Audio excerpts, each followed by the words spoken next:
In the Big 12, this was kind of a debate, finding what the toughest schedule was. I When I looked at Baylor, all right, the thing that turned me off of Baylor was that they played all of their toughest games at home.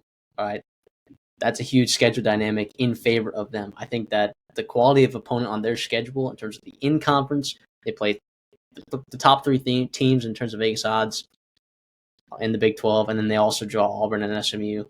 I also thought Oklahoma State was a pretty tough schedule because you don't get to play yourself, right? And then you get Oregon, Kansas State, Texas Tech, Baylor, Iowa State, right? But you do get some of the other bottom of the barrel schools. But my number two and your number one, so we'll make it our number one, is TCU. CD, why do you feel like TCU is a tough schedule in the Big 12?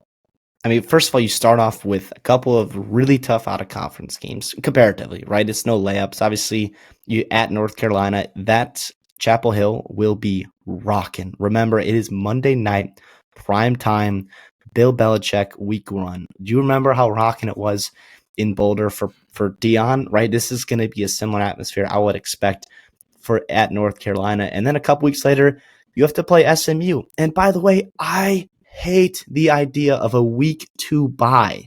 That is awful. That is awful. That means you have a stretch after you play Abilene Christian where you get SMU out of conference, right? Obviously, not Dallas, Fort Worth. It's right there. A nice little recruiting rivalry. That's kind of fun to see. And then at Arizona State, Colorado, at Kansas State, Baylor, at West Virginia to finish that brutal 6-game stretch there for you. And then you get a bye, and then it doesn't get too much easier there. You get Iowa State there, a competitive team in the Big 12 for sure. At BYU, very tough place to play. At Houston, who we expect to be better, we think, this year, as well as Cincinnati at home. Who knows what they can be with Scott Satterfield. I think it's brutal. I think it is absolutely brutal. We'll see what they can do. I would expect, which by the way, TCU is one of those teams that you do not want to see in their schedule. So if you are Baylor, if you are Kansas State, Arizona State, Iowa State, some of those teams at the top there, these are going to be marquee games throughout the Big 12, especially with how even a lot of these teams are, especially at the top. Like it's going to be hard to tell week in and week out, especially as we sit here in June. How those games are actually going to shake out. But if you ask me, this is absolutely very, very tough for TCU. Yeah, I'm with you for a reason. But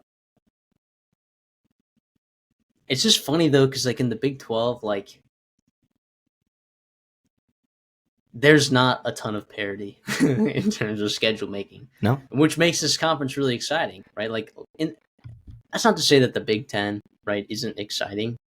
It's obviously very exciting football, but you are very much in tune with maybe the 3 or 4 teams that can possibly make it to the Big 10 championship or win it.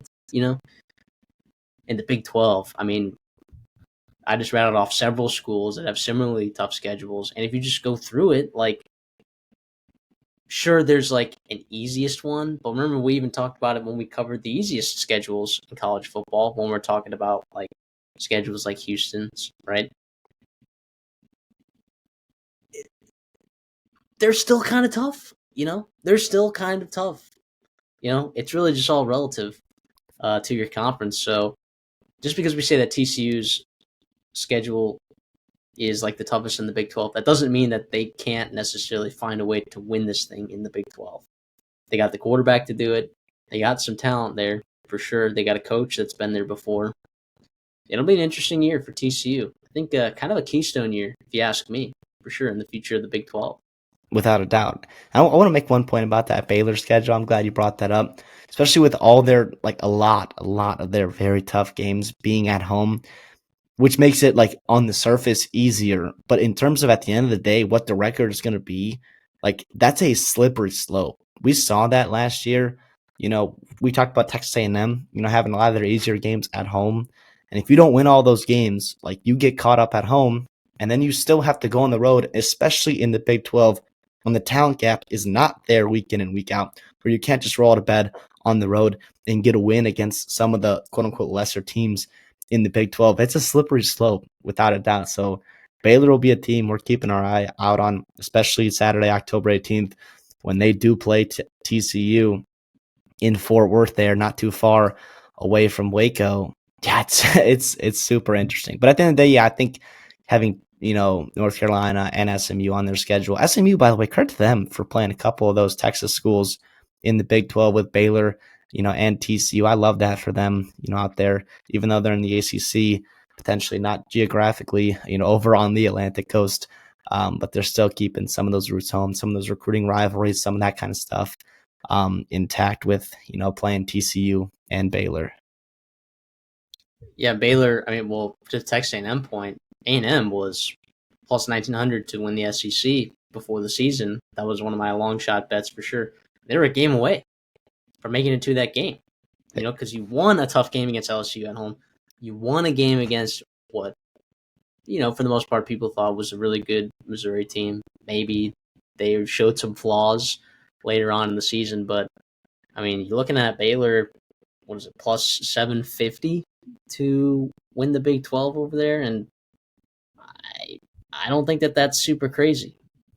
I got them when it was at plus 800.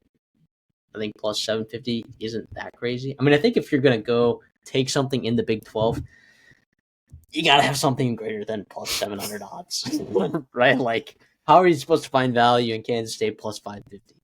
Like, you think, I don't know. That's just me. Maybe that's just me.